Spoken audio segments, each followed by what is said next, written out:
E não é que aconteceu, Guilherme Boulos apareceu na live e de fato participou de uma, entre aspas, entrevista com o candidato derrotado no primeiro turno, Pablo Marçal. Registre-se a paciência de Jó do candidato do PSOL, inicialmente por aceitar uma conversa com uma pessoa que comprovadamente criou e divulgou mentiras, e mentiras sérias, contra todos, mas principalmente contra o próprio Boulos. E paciência também ao ter de ouvir a incontida arrogância de Marçal, que se considera acima dos outros. Embora derrotado pelo voto do paulistano, ele repetidas vezes insinuava que era natural e óbvia a condição que assumia ali naquela live de entrevistador de emprego de prefeito de São Paulo, como se tal função houvesse sido conferida pelo povo. Ô Guilherme, vamos manter o nível aqui? Eu foco as perguntas, eu tô te entrevistando. Não entra nesse jogo, que eu posso fazer mais perguntas e aí, pra manter o nível aí do que a gente combinou, né? Focar no seu perfil, pra você, o povo te contratar ou não. Mas valeu a pena para Guilherme Boulos? Vamos saber com certeza no domingo à noite, após a eleição e início da apuração. Mas havia lógica no aceite dado por Boulos. Se as pesquisas estiverem certas, a diferença entre ele e Nunes está próxima de um dígito ou na casa de um dígito. É inferior a 10 pontos, portanto. O calcanhar de Aquiles de Boulos está justamente no eleitor de Marçal no primeiro turno. Mais de 70% dele, ou até mais de 80% dele, na média das pesquisas, estão votando pela reeleição de Ricardo Nunes, do MDB. Se o candidato do PSOL conseguisse, ou conseguir reduzir um pouco esse percentual, ele se aproxima de vez de Nunes. Bom registrar também que a militância fez a sua parte. No ápice da audiência, mais de 500 mil pessoas acompanharam a live simultaneamente. E isso apenas no canal de Pablo Marçal, sem contar inúmeros outros que faziam reacts do evento. A maioria, supõe-se, era de seguidores do Coxa, suposto empresário derrotado nas urnas. Mas o chat da live, durante todo o tempo, foi marcado por palavras de incentivo ao Boulos 50 e coraçõezinhos com o nome do candidato. Várias vezes, Marçal afirmou que a participação estava aberta para Ricardo Nunes. Ponto negativo para o prefeito, que ficou com a pecha de fujão. No fim, já após a despedida de Boulos, o candidato derrotado nas urnas chegou a ligar para o celular de Nunes. Não foi atendido. Ao vivo com quase 500 mil pessoas em todas as redes sociais. Vou ligar para ele e se ele não quiser, eu vou finalizar. Tô ligando pro prefeito. Se eu tratei o Guilherme nesse respeito, você também tem que esperar o mesmo respeito. Tá chamando aqui, ó. Não tem o número dele aqui, mas eu vou mostrar pra você, ó. Tá ligando aqui, ó. Tá aí a foto do prefeito de São Paulo que quer. Tô chamando aqui agora, ao vivo. Se ele não atender, a minha intenção de fato era colocar todos eles. Como não tá mostrando o número dele, eu tô mostrando aqui, ó. Tá chamando. E o Ricardo não está atendendo. Atribuindo-se a condição de entrevistador de emprego de prefeito, o candidato derrotado pelo voto do povo conseguiu se segurar durante a quase 1 hora de live e de fato não fez acusações pessoais contra Boulos, algo que foi a tônica da postura de Marçal no primeiro turno. Logo no começo, o tema da suposta rachadinha do deputado André Janones, do Avante de Minas, veio à tona. Do peculato lá na Câmara do Janones, porque como relator você acabou deixando ele passar. Mas pelo menos até aceitado o convite, você não precisaria ter aceitado. Você arrepende de ter aceitado o convite ali na conjuntura, na pré-candidatura para ser candidato a prefeito de São Paulo? Eu não me arrependo. Eu acho que você me dá a oportunidade de falar um pouco sobre esse caso. Cara, ali você sabe que no Conselho de Ética houve um sorteio. Não fui eu que fui atrás do caso e tal. Eu fui sorteado para poder relatar o caso. E fui ver o caso e estudar os precedentes no Conselho de Ética. E você tinha ali, no Conselho da Câmara, vários casos de deputados que cometeram uma série de crimes, ou eram suspeitos de uma série de crimes, e que não foram sequer julgados pelo Conselho de Ética, porque isso aconteceu antes do mandato parlamentar atual, antes da atual legislatura.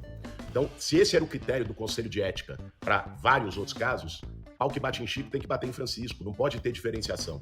Ali eu não absolvi o Janones. Ali, o que eu disse é que o Conselho de Ética tinha um critério para poder julgar as pessoas e que esse critério que foi utilizado para outros deputados tinha que ser utilizado também no caso do Janones. E repeti, naquele dia, e sempre que fui perguntado o seguinte, rachadinha para mim é crime. Se a Polícia Federal constatar que o Janones cometeu rachadinha, que ele seja preso, assim como qualquer outro caso de rachadinha, como o do Flávio Bolsonaro, que é investigado por isso. Depois Marçal mostrou por que é o rei da arrogância e tentou novamente ser o centro das atenções no segundo turno. Você responde de imediato para as pessoas que estão falando que você está copiando aí o estilo do Pablo Marçal. Eu vi algumas notícias, eu tenho um clipe aqui que desde 1º de deixa eu ver, acho que é 1º de abril, já saiu 80 mil notícias, aí fica recebendo o tempo inteiro, eu vi lá, Boulos está copiando as ideias do Marçal. O que você tem a responder sobre isso? Cara, teve uma ideia sua que eu admiti publicamente na campanha e assumi que foi das escolas olímpicas. Sabe por quê, cara? Porque eu não tenho nenhum problema em reconhecer uma ideia boa do meu adversário se ele for adversário político. Isso é ter cabeça pequena. Marçal então começa a citar nomes de pessoas para saber a opinião do candidato do PSOL. Bolsonaro. Cara, Bolsonaro foi um péssimo presidente para o Brasil. Um cara que zombou das pessoas na pandemia, isso é imperdoável. Fernando Henrique Cardoso. Cara, foi um cara que eu, moleque no movimento estudantil, fiz oposição a ele, né? Porque não representa as ideias que eu acredito. Né? Mas foi um cara que nos embates depois, pelo menos, ficou ao lado da democracia no Brasil. Fernando Collor.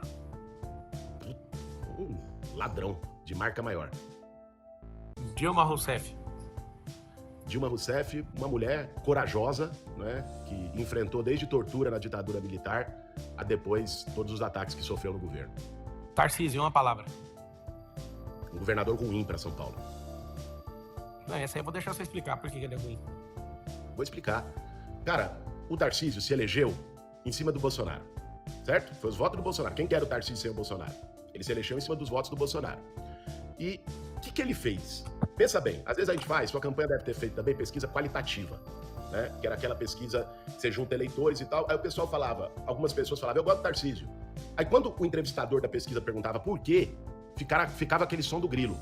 Aí chegou o momento mais tenso, quando Marçal perguntou a Boulos em quem ele votaria se o segundo turno fosse entre ele, Marçal, e Ricardo Nunes. Foi o ponto em que Marçal deixou claro que não votaria sob nenhuma condição em Boulos, que foi sincero e disse que votaria 50 nesse caso. Se tivesse o Nunes e o Marçal agora, você votaria em quem?